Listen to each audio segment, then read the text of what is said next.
जय हिंद। आप सभी को ट्रिकी एकेडमी में आपका स्वागत है। आरआरबी की एग्ज़ाम आने वाली है और उसीलिए हम प्रीवियस ईयर के कुछ क्वेश्चंस लेकर आए हैं आपके सामने, जो कि बायोलॉजी से रिलेटेड है और आपको बहुत हेल्प मिलने वाली है इन क्वेश्चन से। तो चलिए हम क्वेश्चन की तरफ देखते हैं। पहला जो प्रश्न है हमारा, निम्नलिखित में से किसे प्राणी जगत के अंतर्गत वर्गीकृत किया जाता है? प्रोटोजोआ, मेटाजोआ, कोएनोजोआ या फिर पाइपियंस। ठीक है, देखिए ये जो क्वेश्चन है ये जंतु जगत के वर्गीकरण से संबंधित है। अब जंतु जगत का जो वर्गीकरण है ये कितने प्रकार से कितने संघों में विभाजित किया गया है, तो इसके 11 संघ होते हैं। जंतु जगत के वर्गीकरण के कितने संघ हैं? 11 संघ है। कौन कौन से संघ होते हैं? तो देखो, सबसे पहले तो जंतु जगत का वर्गीकरण किया गया था, उसके बाद ही इन संघों को विभाजित किया था। तो पहले बात आती है कि जंतु जगत का वर्गीकरण किसने दिया है। जंतु जगत का वर्गीकरण जो दिया गया है वो दिया गया है कार्ल लीनियस के द्वारा, या कहीं कहीं पर केरोलस लीनियस भी लिखा हुआ है।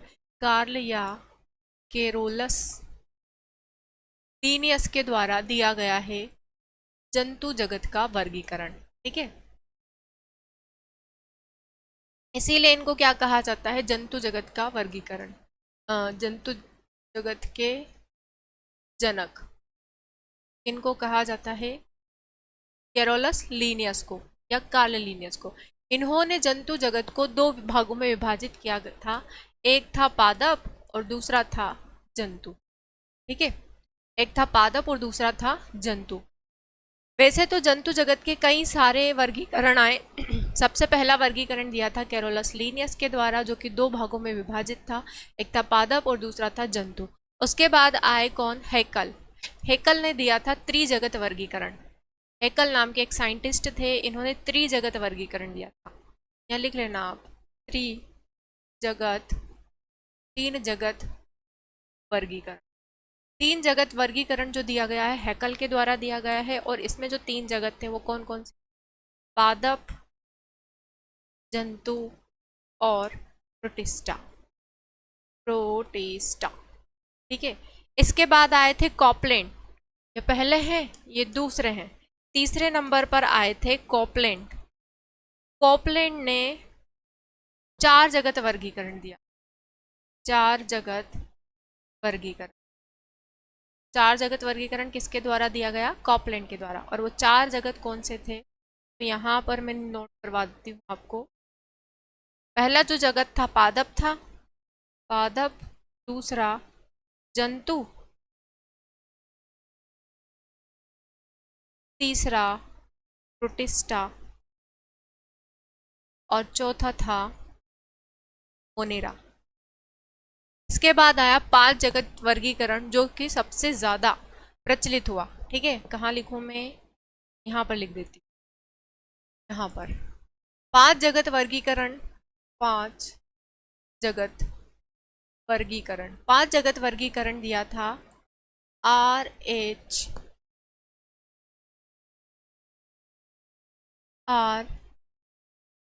व्हिटकर के द्वारा। R.H. व्हिटकर के द्वारा। व्हिटकर, ठीक है, R.H. व्हिटकर ने दिया था। पांच जगत कौन था? तो पहला जो था वो पादप, दूसरा जंतु, तीसरा प्रोटिस्टा,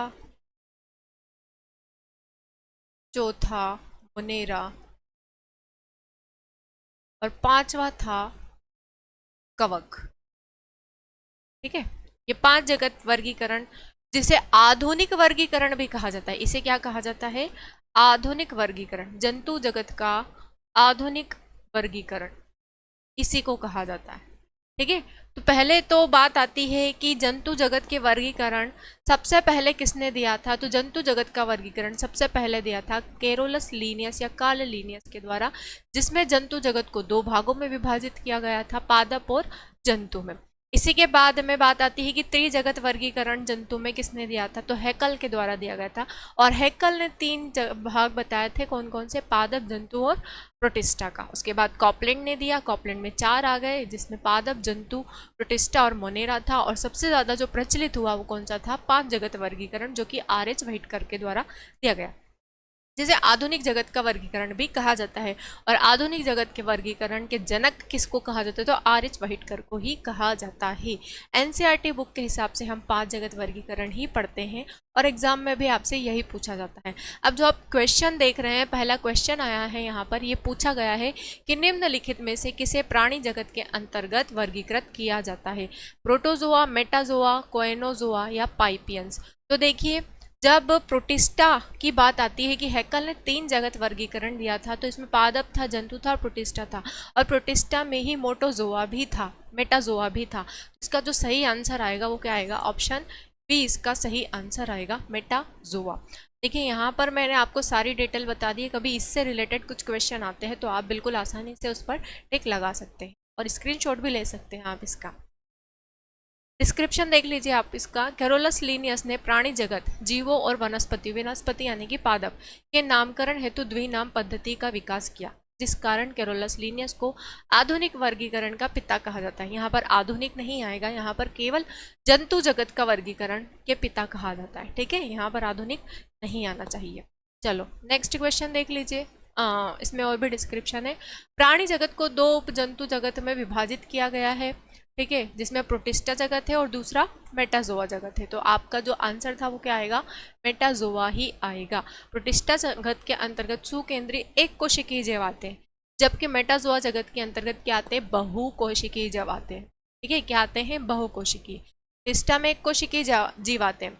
अब एक कोशिकीय और बहुकोशिकीय में क्या अंतर है, तो कोशिका के आधार पर जीव 2 प्रकार के होते हैं, जिसमें एक ही कोशिका होती है या एक ही प्रकार की कोशिका से जो निर्मित होते हैं जीव, उन्हें क्या कहते हैं, हम एक कोशिकीय जीव कहते हैं। और जिसमें बहुत सारी कोशिकाएं होती है उन्हें क्या कहते हैं, हम बहुकोशिकीय।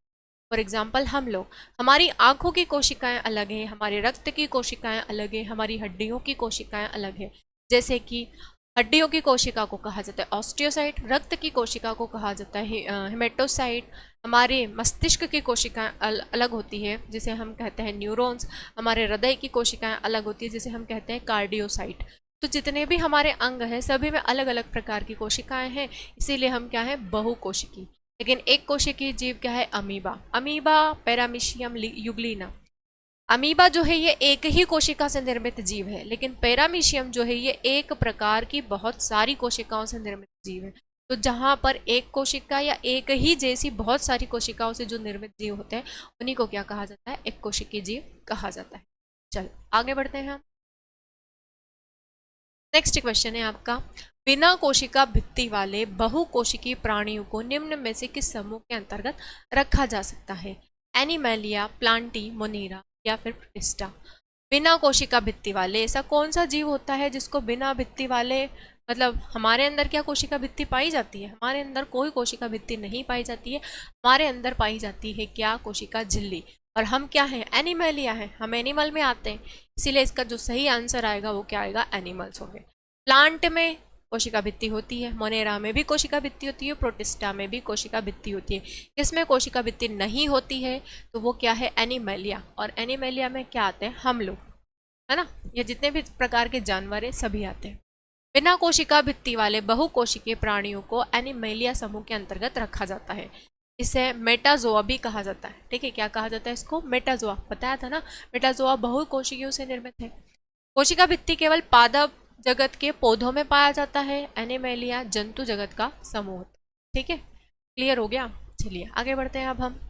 नेक्स्ट क्वेश्चन है, रिक्त स्थान के प्राणी अगतिशील होते हैं, पॉरीफेरा, सिलेंट्रेट, प्लेटीहेल्मिन्थस या फिर नेमेटोडा। जो पॉरीफेरा संघ के जीव होते हैं वही क्या होते हैं, अगतिशील होते हैं, मतलब एक जगह स्थिर होते हैं। इसका सही आंसर क्या आएगा, पॉरीफेरा। अब पॉरीफेरा क्या होता है, आपके मन में ये ख्याल आ रहा होगा, तो आपने कभी डिस्कवरी चैनल देखा होगा तो वहाँ पर इस तरीके से समुद्र में इस तरीके का स्ट्रक्चर देखा होगा आपने, इस तरीके से स्ट्रक्चर देखा होगा, इस तरीके से बहुत सारे ऐसे बने होते हैं एक के साथ एक, हाँ इस तरीके से बने होते हैं, इसमें पोर्स होते हैं,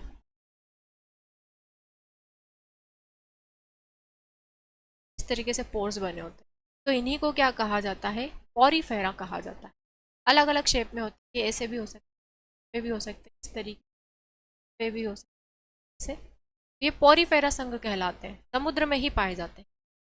क्या करते हैं ये, तो इन पोर्स के थ्रू इनमें वाटर अंदर चला जाता है, यहाँ से ये ऑक्सीजन ले लेते हैं और बाकी का जो भी अपशिष्ट पदार्थ होता है इधर से बाहर हो जाता है, यहाँ से बाहर हो जाता है, ठीक है, यहाँ से ये बाहर हो जाएगा। ये क्या कहलाते हैं, पॉरीफेरा।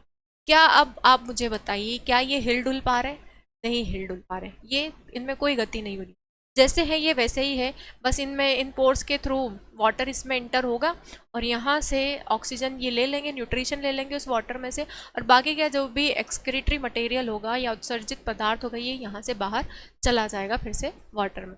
तो इस तरीके का स्ट्रक्चर होता है पॉरीफेरा का। एक प्रकार के जीव होते हैं, समुद्री जीव होते हैं पॉरीफेरा, पोर्स होते हैं इसमें, इसीलिए इनको क्या कहा जाता है, पॉरीफेरा कहा जाता है। ये सबसे पहला संघ है, जंतु जगत के संघों में सबसे पहला संघ होता है पॉरीफेरा, सबसे प्राचीन संघ है, ठीक है।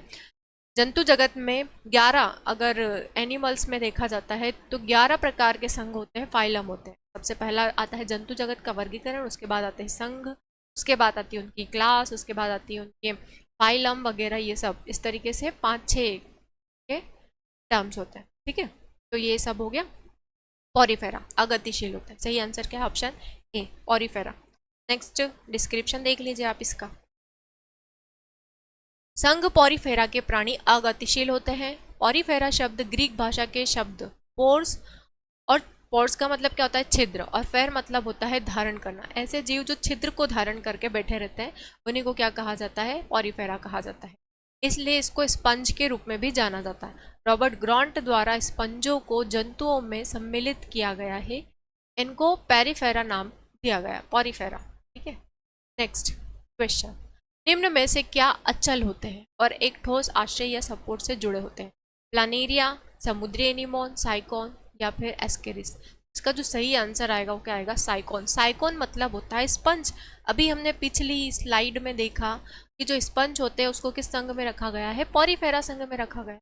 और साइकन क्या है, साइकन एक स्पंज होता है, ठीक है। डिस्क्रिप्शन देखो आप इसका, स्पंज साइकोन एक अमेरुदंडी पॉरीफेरा संघ का जीव, समुद्री जीव है। यह मीठे खारे पानी में पाया जाता है। यह जंतु कॉलोनी बनाकर अपने आधार से चिपके रहते हैं। कॉलोनी मतलब मैंने अभी बहुत सारा स्ट्रक्चर बनाया था ना, इस पूरे ये इस तरीके से जो बनाया था, ये क्या है, ये पूरा कॉलोनी तो है, क्या है, ये पूरा कॉलोनी है, ठीक है। ये इस तरीके से एक दूसरे से चिपके रहते हैं,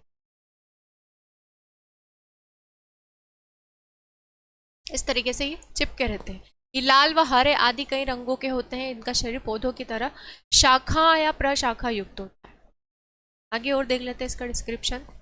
इनके शरीर पर छोटे छोटे छिद्र होते हैं, उसे ऑस्ट्रिया कहते हैं। छिद्र को क्या कहा जाता है, ऑस्ट्रिया कहा जाता है, जिनसे होकर जल, ऑक्सीजन और भोज्य पदार्थों का शरीर में प्रवेश होता है। जिनसे जल बाहर निकलता है उसे ऑस्कुलम कहते हैं। ये वाला स्ट्रक्चर, ये वाला जो स्ट्रक्चर है ये ऑस्ट्रिया है, ऑस्ट्रिया, और ये ऑस्क्यूलम। इसको क्या कहा जाता है, ऑस्क्यूलम, ऑस्क्यूलम, इसको ऑस्क्यूलम कहा जाता है, ठीक है।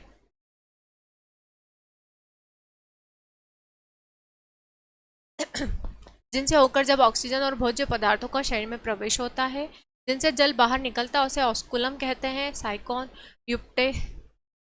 यूप्लेक्लेटा तथा स्पॉन्जिला पॉरीफेरा संघ के उदाहरण हैं। ये आपको याद रखने पड़ेंगे। साइकोन, यूप्लेक्टेला, स्पॉन्जिला, ये किस समूह के अंतर्गत आते हैं, ये पॉरीफेरा संघ में आते हैं। नेक्स्ट क्वेश्चन है, रिक्त स्थान श्वसनीय उत्सर्जक और परिसंचरण वाले अंगों से रहित होते हैं। स्पंज, टैपवर्म, ब्रेडवर्म, फिर लीवर फ्लूक। तो क्या आएगा इसमें, स्पंज। ऑप्शन ए इसका सही आंसर होगा, स्पंज, ठीक है। स्पंज जो होते हैं ये किस प्रकार के जीव होते हैं, कोई श्वसनीय या उत्सर्जक नहीं होता है, ना ही इसमें परिसंचरण होता रहता है। इसमें मतलब किसी भी प्रकार के कोई तंत्र नहीं होता है। स्पंज श्वसनीय, उत्सर्जक और परिसंचरण वाले अंगों से रहित होते हैं, ठीक है। मतलब कि इसमें कोई भी प्रकार के तंत्र के रूप में अंग नहीं पाए जाते। जिस तरीके से हमारे अंदर है ना, श्वसन तंत्र के लिए हमारे लंग्स होते हैं, फेफड़े होते हैं, हमारे परिसंचरण तंत्र के लिए हमारा हृदय होता है, इस तरीके से इसमें कोई तंत्र नहीं होता, ठीक है। समुद्री जीव यह मीठे और खारे पानी में पाया जाता है। यह जंतु निर्वाह कॉलोनी बनाकर अपने आधार से चिपके रहते हैं और इनके शरीर पर छोटे छोटे छिद्र होते हैं जिससे ऑक्सीजन व भोज्य पदार्थ शरीर में प्रवेश कराता है, और एक बड़ा छिद्र होता है जिससे जल बाहर आता है, उसे ऑस्कुलम कहते हैं। ठीक है, या क्लियर। नेक्स्ट क्वेश्चन, जीव विज्ञान में इसका स्पंज क्या है? एक कवक है, एक जीवाश्म है, एक पौधा है, या एक पशु है? क्या है? एक पशु ही तो है, एक जानवर ही तो है। स्पंज क्या है? एक जानवर है। ऑप्शन डी इसका सही आंसर है। डिस्क्रिप्शन देखो, जीव विज्ञान में स्पंज एक पशु होता है।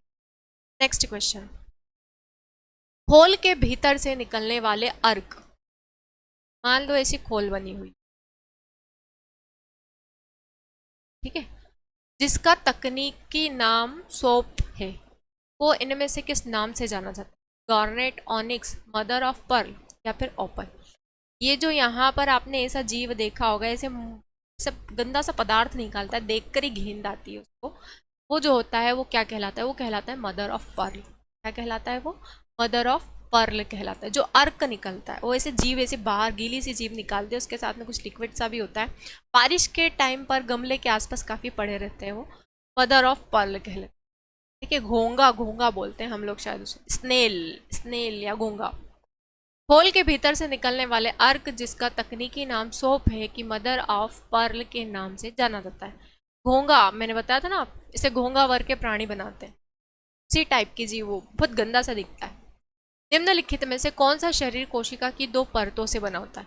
लीवर फ्लूक, प्लानेरिया, टैपमॉम, या फिर हाइड्रा? ये हाइड्रा है, ये हाइड्रा।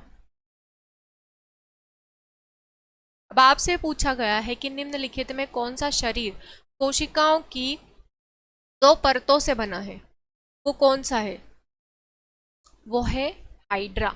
ये दो परतों से मिलकर बना, ठीक है, दो परतों से। सही आंसर क्या आएगा इसका? Hydra, option D. हाइड्रा सिलेंट्रा संघ का जीव है, सिलेंट्रेटा संघ का जीव है। इसे निडीरिया में भी रखा गया है शायद, हाँ, सिलेंट्रा संघ का जीव है। यह जीव अरीय सममित तथा द्विग्रीय होते हैं। द्विग्रीय का मतलब होता है कि दो कोशिकाओं से मिलकर या दो परतों से मिलकर बने होते हैं, अर्थात बाहरी एपिडर्मिस स्तर होता है और भीतरी गैस्ट्रोडर्मिस होता है। इसमें अलैंगिक और लैंगिक प्रजनन होता है, जिसमें पुनरुद्भवन की क्षमता पाई जाती है, मतलब पुनः निर्माण की क्षमता पाई जाती है। इसको कट कर दिया जाता है तो ये फिर से बढ़ने लग जाता है उसी शेप में। निम्न में से कौन सा जीव पुनर्जनन और मुकुलन द्वारा प्रजनन कर सकता है? क्या है वो? हाइड्रा ही तो है, अभी हमने पढ़ा कि पुनर्जनन होता है इसमें। ये मान लो कि ये हाइड्रा का प्लांट है, अगर इसको मैंने यहाँ से, ये इस तरीके से इसमें पोर्स बने हुए, यहाँ से मैंने कट कर दिया, ये वाटर है, यहाँ पर ये बना हुआ है इस तरीके, ये कांटे कांटे से है इसमें, यहाँ से मैंने इसको कट कर दिया तो ये फिर से यहीं से बढ़ना शुरू कर देगा, तो ये क्या कहलाता है? ये हाइड्रा कहलाता है। ऑप्शन सी इसका सही आंसर होगा। नेक्स्ट डिस्क्रिप्शन देखो, हाइड्रा मुख्यतः तालाब, पोखर, झील या गड्ढों आदि के जल में जलीय पौधों या वस्तु से चिपके रहते हैं। यह कभी कभी प्रचलन भी करते हैं, प्रचलन यानी घूमते फिरते भी है। यह निडीरिया और सिलेंड्रेटा, मैंने आपको बताया था ना, निडीरिया में भी इसको काउंट किया जाता है। निडीरिया अथवा सिलेंड्रेटा संघ का जंतु है। हाइड्रा जंतु पुनरुद्भवन या पुनर्जनन या मुकुलन द्वारा प्रजनन कर सकता है, तीनों प्रकार से ये प्रजनन कर सकता है। हाइड्रा का शरीर गोल होता है, लंबा होता है, लचीला होता है, ऐसे पकड़ो तो ऐसे लचीला टाइप का होता है। इसके दूरस्थ भाग शंक्वाकार मुखाधार होता है। दूरस्थ भाग के अदर पार्ट्स होते थोड़े से दूर दूर होते हैं, इस तरीके से होता है ये, इस तरीके से, तो ये शंक्वाकार होता है। मुखाधार पर तारे, तारे यानी कि कांटे से होते हैं। सुदृढ़ मुख छिद्र होता है मुखाधार के चारों ओर, 6 से 10 की संख्या में स्पर्शक टेंटेकल्स होते हैं, टेंटेकल्स होते हैं, ठीक है। नेक्स्ट, स्पर्शक हाइड्रा को प्रचलन व शिकार करने में सहायता करवाती है। ये जो इसके आसपास की जो शाखाएं होती हैं, ये क्या करवाती है? ये शिकार करने में इसकी मदद करती है। नेक्स्ट क्वेश्चन, निम्नलिखित में से कौन मुकुलन द्वारा प्रजनन करता है? अभी हमने पढ़ा था कि पुनरुद्भवन या पुनर्जनन या फिर मुकुलन के द्वारा किसमें प्रजनन हो सकता है? यूग्लिना, अमीबा, प्लाज्मोडियम या हाइड्रा? हाइड्रा है ना, अभी हमने पढ़ा था। ऑप्शन ए इसका सही आंसर होगा, हाइड्रा। नेक्स्ट क्वेश्चन है, हाइड्रा प्रजनन करता है किस प्रकार से? विखंडन द्वारा करता है, बहुविखंडन द्वारा करता है, मुकुलन द्वारा करता है, या फिर बाइनरी विखंडन द्वारा? अभी हमने पढ़ा मुकुलन द्वारा कर सकता है। ऑप्शन सी इसका सही आंसर होगा। नेक्स्ट क्वेश्चन है, रिक्त स्थान में मुकुलन द्वारा प्रजनन होता है, किसमें होता है? हाइड्रा में होता है ना। सही आंसर क्या आएगा? Option C, hydra. Next question, रिक्त स्थान का शरीर कोशिका की 2 परतों से मिलकर बना होता है, किसका बना था? पहले भी एक क्वेश्चन रिपीट हो चुका है, हाइड्रा का। हाइड्रा किस में आता है? सिलेंट्रेटा संघ में आता है। किस में आता है? हाइड्रा सिलेंट्रेट संघ में आता है। ऑप्शन ए इसका सही आंसर हो। देखो, सिलेंट्रेट का शरीर कोशिकाओं की 2 परतों से मिलकर बना होता है, जिसकी पहली परत बाह्य स्तर होती है और दूसरी आंतरिक स्तर होती है। दोनों के बीच एक अकोशिकीय पदार्थ मध्य श्लेष लिक्विड सा फॉर्म होता है जो भरा होता है। ठीक है, सिलेंट्रेटा एक बहुकोशिकीय जंतु है, तब हाइड्रा जो है एक बहुकोशिकीय जंतु है। उदाहरण के लिए हाइड्रा, यहाँ पर सिलेंट्रेटा और निडीरिया में हाइड्रा को ही रूट किया गया है। नेक्स्ट क्वेश्चन है आपका, हाइड्रा स्टार फिश प्लेनेरिया निम्न में से किस प्रक्रिया द्वारा उत्पन्न होते हैं? किस प्रक्रिया द्वारा होते हैं? विकास द्वारा, विजाणु द्वारा, या फिर मुकुलन द्वारा, या पुनर्जनन द्वारा? मुकुलन द्वारा। ऑप्शन सी इसका सही आंसर होगा, मुकुलन। ठीक है, नेक्स्ट क्वेश्चन, सॉरी डिस्क्रिप्शन, यदि किसी कारणवश जीव छत विछत हो जाता है ना, कहीं से टूट फूट गया है, कट फट गया है, अथवा कुछ टुकड़ों में टूट जाता है, तो उनके टुकड़े वृद्धि करके नए जीव में विकसित हो जाते हैं। उदाहरण के लिए हाइड्रा, प्लानेरिया। प्लानेरिया में एक ऐसा पतला सा जीव होता है, बिल्कुल पतला सा, वाटर में रहता है, इस तरीके से पीछे पूछ ले, उसको कट कर दिया जाता है। तो अगर कट कर देते, एक ही जीव को कट करते हैं हम, तो ये 3 अलग जीवों में निर्मित हो जाता है ना। इसकी ये इस तरीके से जीव होता है प्लानेरिया, इसको अगर यहाँ से इस तरीके से कट कर दिया तो ये एक से कितने में कन्वर्ट हो जाते हैं? 3 पार्ट्स में कन्वर्ट हो जाता है, और तीनों से नए जीव विकसित हो जाते हैं। इतने से एक नया जीव बनेगा, इतने से एक नया जीव बनेगा, और इतने से एक और नया जीव बनेगा। तो आपने एक प्लानेरिया को कट किया और आपको 3 प्लानेरिया जीव मिल जाते हैं। ठीक है, ऐसा होता है। प्लानेरिया जैसे सरल प्राणियों को यदि कई टुकड़ों में काट दिया जाए तो प्रत्येक टुकड़ा विकसित होकर पूर्ण जीव का रूप, मैंने अभी आपको बताया, का निर्माण कर देता है। यह पुनरुद्भवन या पुनर्जनन कहलाता है। ठीक है, नेक्स्ट, निम्नलिखित में से जानवरों में से कौन सा ट्रिप्लोब्लास्टिंग नहीं है? ट्रिप्लोब्लास्टिंग नहीं, एस्केरिस जो है ये डबल या डिप्लोब्लास्टिंग होता है, केचुआ भी डिप्लोब्लास्टिंग होता है, प्लानेरिया भी डिप्लोब्लास्टिंग। ट्रिप्लोब्लास्टिंग क्या नहीं है? तो वो है जेलीफिश। ऑप्शन ए इसका सही आंसर होगा, जेलीफिश। कैसे होगा? डिस्क्रिप्शन देखो, जिन प्राणियों में कोशिकाएं 2 भ्रूणीय स्तर में व्यवस्थित होती है, 2 भ्रूणीय स्तर में, यथा बाह्य एक्टोडर्म और आंतरिक एक्टोडर्म, ये द्वितीय यानी कि डिप्लोब्लास्टिंग कहलाते हैं। जैसे कि स्पंज हो गया, सेलेंट्रेट या टीनोफेरा के जो भी जीव हैं वो सब, ये सब क्या कहलाते हैं? ये ट्रिप्लोब्लास्टिंग लेयर के कहलाते हैं, सॉरी डिप्लोब्लास्टिंग लेयर के कहलाते हैं। वे प्राणी जिनके विकसित भ्रूण में तृतीय भ्रूणीय स्तर मीसोडर्म भी ऐड हो जाता है, उसको क्या कहेंगे हम? त्रिस्तरीय या ट्रिप्लोब्लास्टिंग कहते हैं। ठीक है, क्या कहा था कि भ्रूण स्तर में अगर 2 लेयर होती है, एक तो होती है एक्टोडर्म और दूसरी होती है मतलब एक्टोडर्म में बाह्य भी होती है और आंतरिक भी होती है, दोनों होगी। और तो इसके एग्जाम्पल क्या होंगे? स्पंज होंगे और टिनोफेरा होंगे, सिलेंट्रेटा होंगे, सिलेंट्रेटा में हाइड्रा भी आ जाता है। तो ये सब क्या है? डिप्लोब्लास्टिंग है। लेकिन अगर मीसोडर्म ऐड हो जाता है उसमें तो ट्रिप्लोब्लास्टिंग हो जाता है ना। क्या कहलाता है उसको? त्रिस्तरीय या ट्रिप्लोब्लास्टिंग कहेंगे। जैसे कि प्लेटीहेल्मिन्थेस, प्लेटीहेल्मिन्थेस को जो जीव होते हैं बिल्कुल पतले होते हैं, प्लेट जैसे, फ्लेट होते हैं, चपटे क्रमी होते हैं ये, है ना। या हम इनको फीता क्रमी भी बोलते हैं। फीता क्रमी इसलिए कहा जाता है, बिल्कुल चपटे होते हैं, रिबन जैसे, रिबन लाइक स्ट्रक्चर होता है इनका, इसीलिए ना इनको कहा जाता है फीता क्रमी या चपटे क्रमी, या रिबन लाइक स्ट्रक्चर भी बोल सकते हैं, रिबन लाइक क्रमी, या जो भी ऑर्गेनिज्म होते हैं वो बोल सकते हैं। तो ये जो होते हैं, इनकी लेयर जो होती है वो ट्रिप्लोब्लास्टिंग लेयर होती है। ये क्या होती है? ट्रिप्लोब्लास्टिक लेयर होती है। वो किस संघ में रखा गया है? प्लेटीहेल्मिन्थेस संघ में इनको रखा गया है। उदाहरण के लिए जेलीफिश, अभी आपको बताया, जेलीफिश जो आती है वो ट्रिप्लोब्लास्टिक लेयर में होती है, साथ में चपटी सी होती है, पतली सी होती है। ठीक है, जंतु जगत फाइलम सिलेंट्रेटा का सदस्य है, जिसमें केवल 2 भ्रूणीय स्तर एक्टोडर्म और एंडोडर्म होता है। नेक्स्ट, प्लानेरिया, एस्केरिस और केचुआ, इन सभी में तीनों भ्रूणीय स्तरीय संरचना एक्टोडर्म, मेसोडर्म और एंडोडर्म उपस्थित होती है। यह आपको उदाहरण याद करने हैं।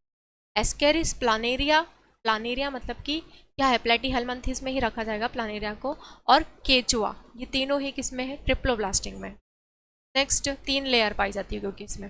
निम्नलिखित में से कौन सा जानवर मुकुलन द्वारा पुनरुत्पादित करता है और पुनर्जनन कार्यान्वित कर सकता है, प्लानेरिया, हाइड्रा, प्लाज्मोडियम या फिर खमीर? किस में होगा, हाइड्रा में होगा, ठीक है, किस में होगा मुकुलन, हाइड्रा में होगा। ऑप्शन बी इसका सही आंसर होगा। डिस्क्रिप्शन देखो, हाइड्रा जल व्याल निडेरिया संघ का जंतु है, यह सूक्ष्म आकार का होता है, यह मुकुलन द्वारा पुनरुत्पादित और पुनर्जनन कार्यान्वित कर सकता है, अर्थात इसमें अलैंगिक प्रजनन और होता है। हाइड्रा का शरीर अनेक टुकड़ों में विभक्त हो जाता है एवं प्रत्येक भाग वृद्धि करके नए जीव में विकसित हो जाता है। यह भी अलैंगिक जनन की एक विधि या पुनरुद्भवन कहते हैं। नेक्स्ट क्वेश्चन, मुकुलन द्वारा प्रजनन हाइड्रा ही है, ऑप्शन सी ही इसका सही आंसर होगा। ठीक है, फिर से वही क्वेश्चन रिपीट कर लिया है। मुकुलन हाइड्रा में अलैंगिक जनन का एक प्रकार है। अनुकूलन परिस्थितियों में हाइड्रा में मुकुलन विधि द्वारा जनन होता है। हाइड्रा में कलिकाएं प्रायः शरीर के जठर भाग या व्रंट के मिलने से 11 स्थानों पर बनती है। सर्वप्रथम खाद्य संचय करके इस स्थान की है गैस्ट्रोडर्मिस कोशिकाएं फूल जाती है, जिसकी उपस्थिति के कारण क्या होता है, एक्टोडर्म उत्तर कोशिकाएं वृद्धि कर एक आधार बना लेती है, जिसे कनिका या बडदार्थ कहते हैं। वृद्धि कर एक नए हाइड्रा का जीव हो जाता, जीवन या जन्म हो जाता। ठीक है, नेक्स्ट क्वेश्चन, कलिका द्वारा विकसित नया जीव क्या है, हाइड्रा ही तो है, अभी तो हमने पढ़ा, क्या है, हाइड्रा है। नेक्स्ट, बडिंग की प्रक्रिया द्वारा प्रजनन के लिए पुनर्जन्म कोशिकाओं का उपयोग करता है, कौन करता है, हाइड्रा करता है। ऑप्शन डी इसका सही आंसर होगा। जानवरों के किस फाइलम या किस संघ को प्लेटवर्म यानी कि चपटे क्रमी भी कहा जाता है? अभी मैंने बताया था आपको, प्लेटीहेल्मिन्थेस, क्या था वो, प्लेटीहेल्मिन्थेस, नाम से ही पता चल रहा है, प्लेट जैसा एकदम फ्लैट टाइप का। ऑप्शन डी इसका सही आंसर होगा। चपटे क्रमी भी बोलते हैं, रिबन लाइक स्ट्रक्चर भी बोलते हैं, और इनकी जो लेयर होती है शरीर की वो 3 लेयर होती है, त्रिस्तरीय होते हैं, है ना, ट्रिप्लोब्लास्टिक लेयर होती है, परंतु इसमें देह गुहा नहीं पाई जाती।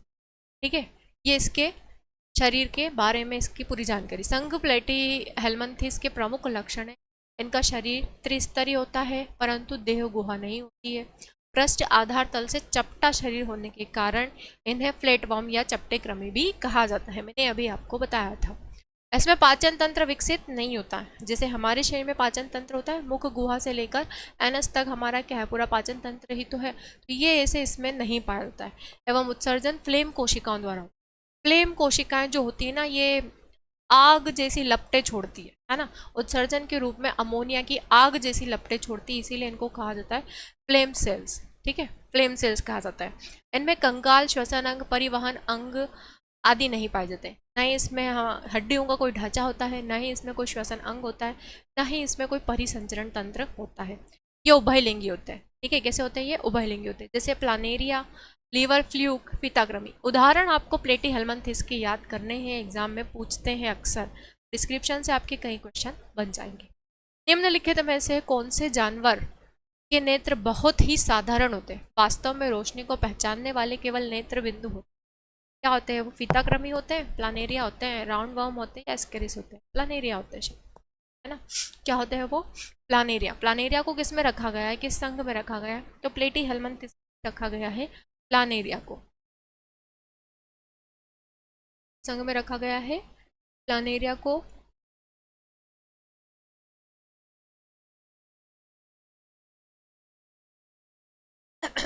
प्लेटीहेल्मिन्थेस में ही रखा गया है। ऑप्शन बी इसका सही आंसर होगा। डिस्क्रिप्शन देख लो, प्लानेरिया जंतु जगत के संघ प्लेटीहेल्मिन्थेस का सदस्य है, इसे वर्ग टर्बुलेरियन भी कहा जाता है। प्लानेरिया में नेत्र धब्बे, ऐसे बहुत सारे नेत्र धब्बे होते हैं, ऐसे इस तरीके से, आपने शायद YouTube वगैरह पे कहीं देखे होंगे, इस तरीके से होते हैं नेत्र धब्बे, जिसे ओसेली कहा जाता है। इन धब्बों को क्या कहा जाता है, ओसेली कहा जाता है, जो प्रकाश की तीव्रता का पता लगाते हैं। नेत्र धब्बे फोटो रिसेप्टर के रूप में कार्य करते हैं और प्रकाश स्रोतों से दूर जाने के लिए ये उपयोग करते हैं, कि कहीं पर अगर लाइट आ रही है तो ये उससे दूर भागेंगे, जहाँ लाइट रहेगी ये वहाँ नहीं होंगे, उससे दूर भाग जाएंगे।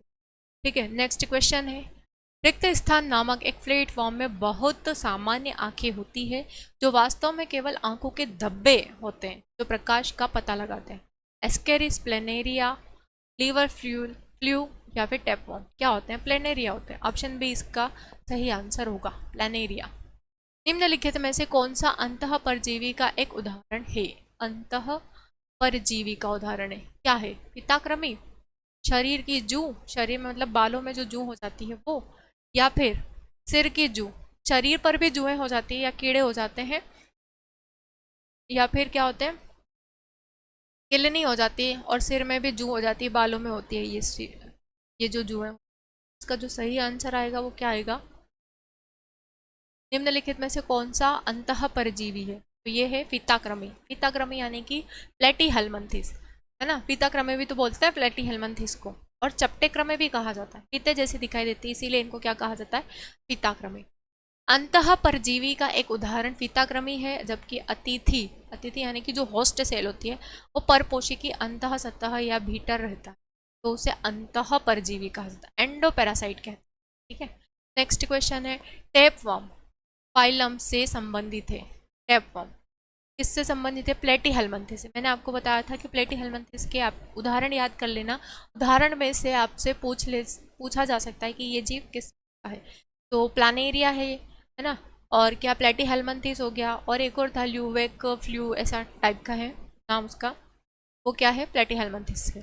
प्लेटीहेल्मिन्थेस शब्द ग्रीक भाषा के दो शब्दों प्लेट और हेल्मिन्थेस से मिलकर बना होता है। प्लेट का मतलब होता है फ्लेट, और हेल्मिन्थेस का मतलब होता है वॉर्म, से मिलकर बना है। प्लेटीहेल्मिन्थेस शब्द का अर्थ है चपटेक्रमी। ठीक है, इनमें से अधिकांश परजीवी होते हैं, जैसे टेपवर्म फाइलम प्लेटीहेल्मिन्थेस से संबंधित।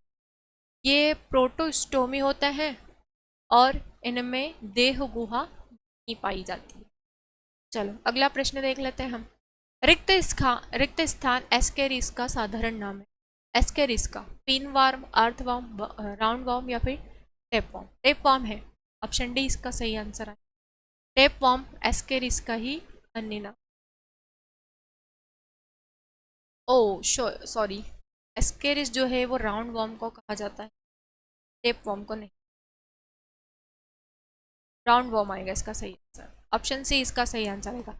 रिक्त स्थान एस्केरिस का साधारण नाम क्या है? राउंड वर्म, गोल क्रमी होते हैं, इस तरीके से होते हैं।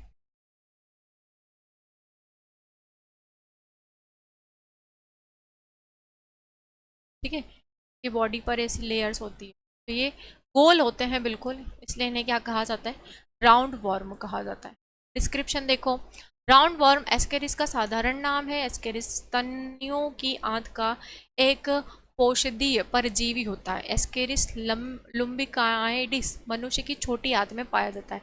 ये जो जीव है ना, ये हमारी छोटी आंत में पाया जाता है, और ये मतलब हमेशा ही होता है हमारी बॉडी में। ठीक है, नेक्स्ट क्वेश्चन है, रिक्त स्थान का उपयोग वर्मी कंपोस्टिंग में किया जाता है। किसका किया जाता है वर्मी कंपोस्ट? फीताक्रमी, गोलक्रमी, केचुओ या फिर चपटेक्रमी? तो केचुए जो होता है उनका प्रयोग किया जाता है किसमें? मिट्टी की उर्वरता क्षमता को बढ़ाने के लिए, जिसे क्या कहा जाता है? वर्मी कंपोस्टिंग कहा जाता है। ये जो है ये अमोनिया छोड़ते हैं, अमोनिया के साथ साथ में ये क्या क्लोरीन भी रिलीज करते हैं, तो इसी के कारण मिट्टी की उर्वरता क्षमता बढ़ जाती है। तो ऑप्शन सी इसका सही आंसर आएगा वर्मी कंपोस्टिंग के लिए, केचुआ। केचुआ जो है एनीलिडा संघ का जीव होता है। ठीक है, केचुआ का उपयोग वर्मी कंपोस्टिंग में किया जाता है। वर्मी कंपोस्टिंग पोषण पदार्थों से भरपूर एक उत्तम जैव उर्वरक है। यह केचुआ द्वारा वनस्पतियों एवं भोजन के कचरे आदि को विघटित करके बनाई जाती है। और केचुआ जो है एनेलिडा संघ का ही एक जीव होता है, जिसमें श्वसन त्वचा के माध्यम से होता है। नेक्स्ट क्वेश्चन है, इनमें से कौन सा केचुए का श्वसन अंग है? मैंने अभी आपको बताया, क्वेश्चन भी आ गया। केचुए का श्वसन अंग क्या है? क्लोम, कोष्ठ, त्वचा, फेफड़े या श्वास रंध्र? क्या होता है? त्वचा। अभी मैंने आपको बताया, ऑप्शन बी इसका सही आंसर होगा कि केचुए में श्वसन अंग क्या होता है? त्वचा होती है। केचुआ अपनी त्वचा से सांस लेते हैं, मछलियां गलफड़ों से सांस लेती हैं, मनुष्य फेफड़ों से करते हैं, और कॉकरोच और अन्य कीड़े सांस लेने के लिए स्पाइरिकल यानी कि जो सांस लेने के छिद्र होते हैं उसके माध्यम से सांस ले लेते हैं। और भी जीवों के श्वसनीय अंग होते हैं जो मैं आपको बहुत अच्छे से बताऊंगी। ठीक है,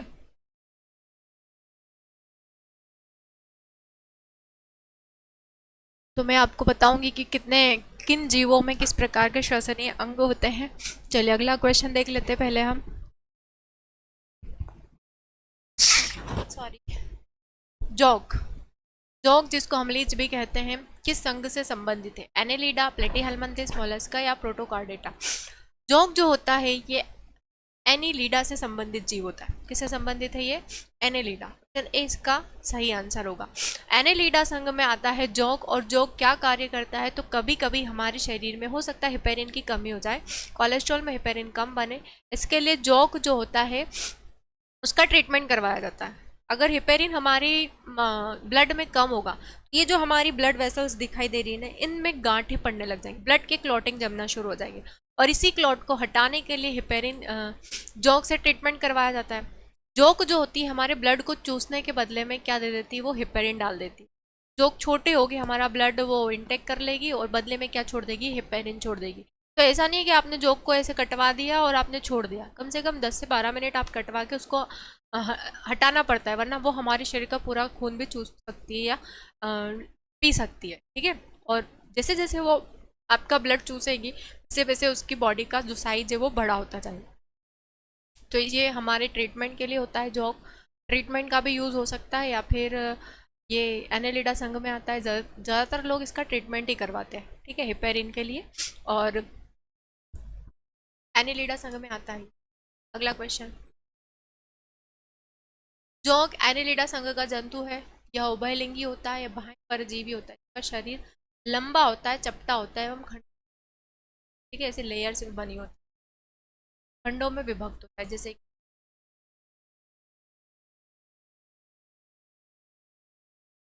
क्या बोल दिया? रिक्त स्थान एनेलिडा वर्ग से संबंधित नहीं है। केचुआ, नैरिस, जोक, एस्केरिस। एस्केरिस नहीं है, बाकी तो सभी है। ऑप्शन डी इसका सही आंसर होगा। रिक्त डिस्क्रिप्शन देख लीजिए आप इसका। एनेलिडा वर्ग को रिंग वॉर्म्स, एनेलिडा को क्या कहा जाता है? रिंग वॉर्म या सैंड वॉर्म के रूप में भी जाना जाता है। सैंड वॉर्म क्यों कहा? कि अधिकतर ये मिट्टी में क्या डाल देते हैं? मिट्टी में वर्मी कंपोस्टिंग का वर्ग, ये इसीलिए इसको कहा जाता है सैंड वॉर्म। यह एक बड़ा फाइलम है जिसमें 1000 से अधिक ज्ञात प्रजाति, ठीक है, जिनमें रिंग वॉर्म, केचुए, नेरिस, जोग आदि शामिल है। एनेलिडा वर्ग के जंतु जलीय और स्थलीय परजीवी होते हैं। का परिसंचरण बंद प्रकार का होता है, बंद प्रकार का, यानी कि इसमें ब्लड वेसल्स होती है। उनमें उत्सर्जन पाया जाता है, उत्सर्जन नेफ्रिडिया के द्वारा होता है। यहाँ पर केचुए के बारे में आपसे 3 चीजें पूछी जाएगी, ठीक है, कि सबसे पहले केचुआ का संघ क्या है? केचुए का संघ, केचुआ किस संघ का प्राणी है? केचुआ, केचुए का संघ, ये किस संघ का प्राणी है? ये तो आप क्या बताओगे? एनेलिडा, ठीक है। श्वसन अंग क्या है? एनेलिडा, इसमें श्वसन अंग क्या होता है? श्वसन अंग क्या है इसमें? त्वचा, त्वचा है। उत्सर्जन अंग क्या है? उत्सर्जन अंग है इसमें नेफ्रिडिया,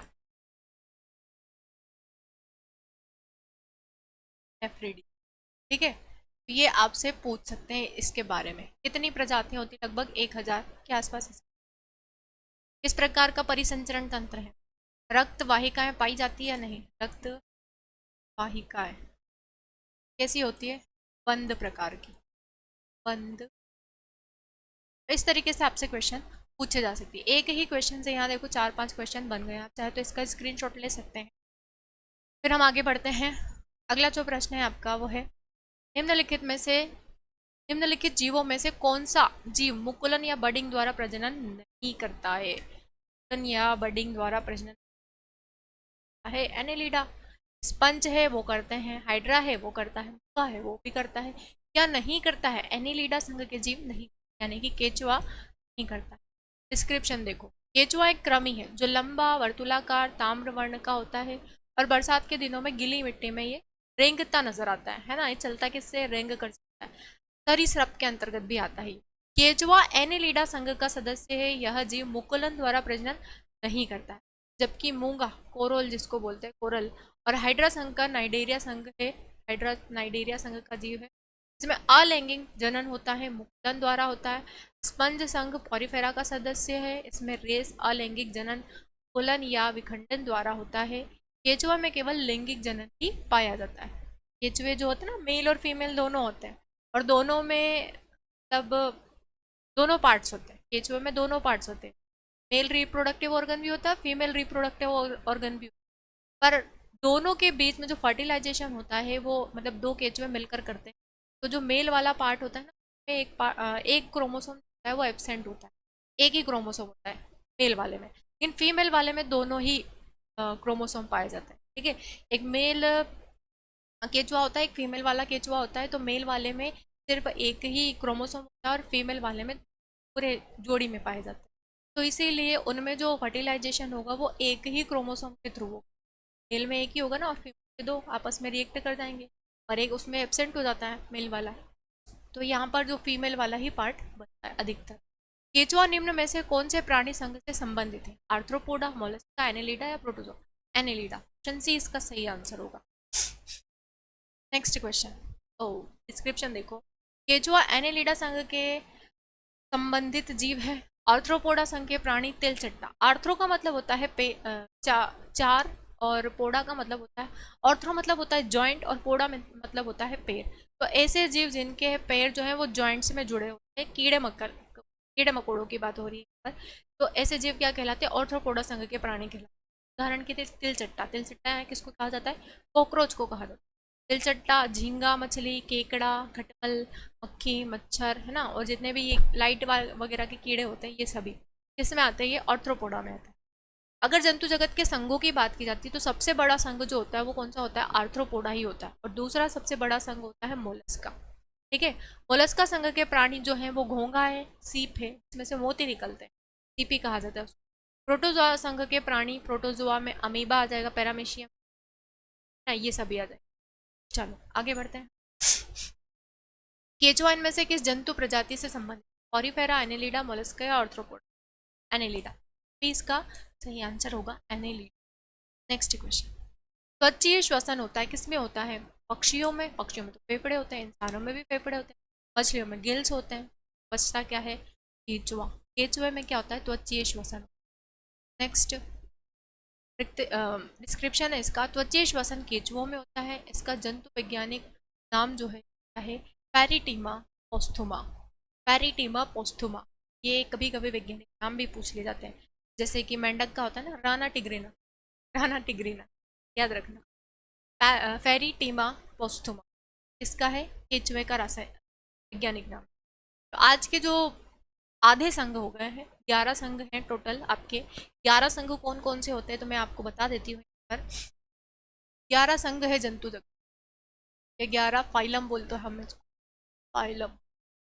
ठीक है, 11 या 11 संघ या फाइलम होता है। पहला जो होता है वो होता है पॉरीफेरा, पॉरी। दूसरा होता है निडीरिया। तीसरा होता है सिलेंट्रेटा।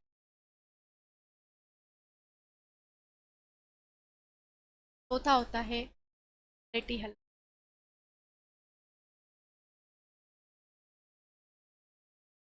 प्लेटीहेल्मंथ। पांचवा होता है एस्केहेल्मंथ।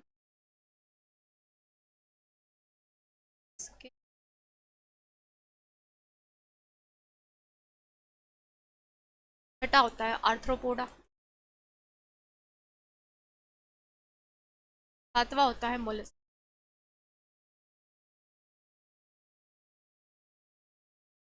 इकाइनोडर्म।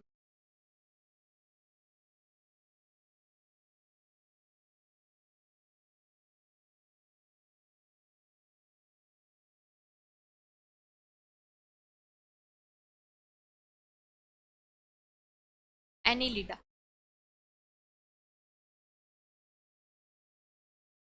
हेमिकॉर्डेटा।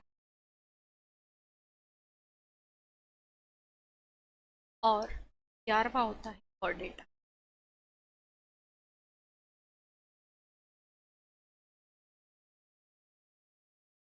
ये 11 संघ है पूरे, जो कि आपको जंतु जगत के अंतर्गत अक्सर पूछ लिए जाते हैं। ठीक है, सबसे बड़ा जो संघ होता है वो क्या है? ऑर्थ्रोपोडा। सबसे बड़ा संघ, सबसे बड़ा संघ। दूसरा सबसे बड़ा संघ मोलस्का। दूसरा सबसे इसका।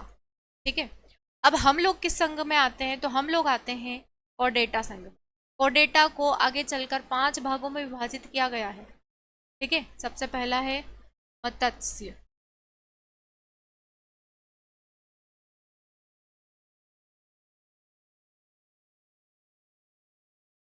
मत्स्य, ठीक है। दूसरा जो है वो है सरीसृप। सरीसृप, भाईचार,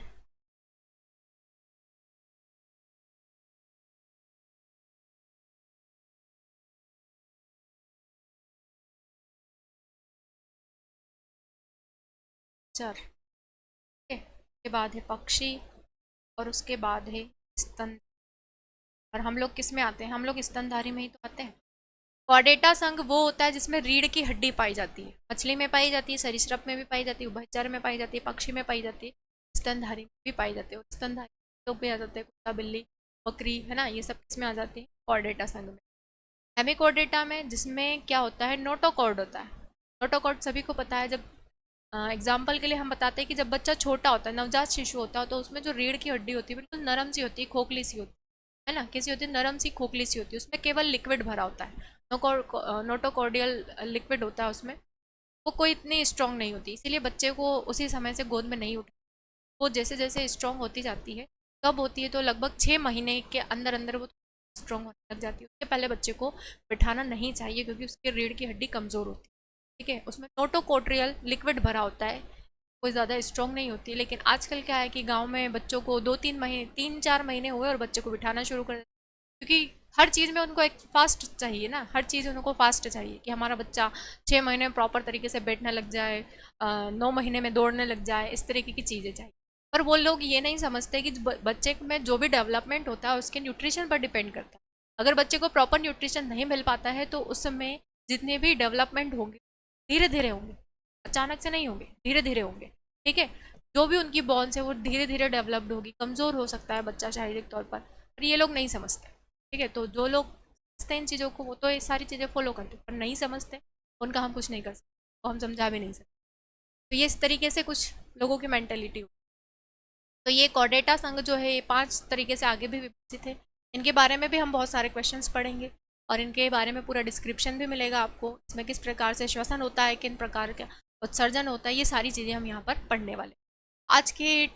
आज की क्लास के जितने भी क्वेश्चन थे, अगर आपको क्लियर हो गए हैं, अच्छे से डिस्क्रिप्शन अच्छे से समझ में आ गया है, तो प्लीज़ हमारे चैनल को ज़्यादा से ज़्यादा लाइक करें, शेयर करें, सब्सक्राइब करें। और हाँ, ज़्यादा से ज़्यादा कमेंट करें और लाइक शेयर करना बिल्कुल भी ना भूलें, क्योंकि जितना ज़्यादा आप लाइक करेंगे, शेयर करेंगे, उतना लोगों को और भी प्रॉफिट होगा। और अगर आपको इनका PDF चाहिए तो आप व्हाट्सअप नंबर पर कॉन्टैक्ट कर सकते हैं, आपको इसका PDF भी मिल जाएगा। ठीक है, अगली क्लास में फिर मुलाकात होगी। जय हिंद, धन्यवाद।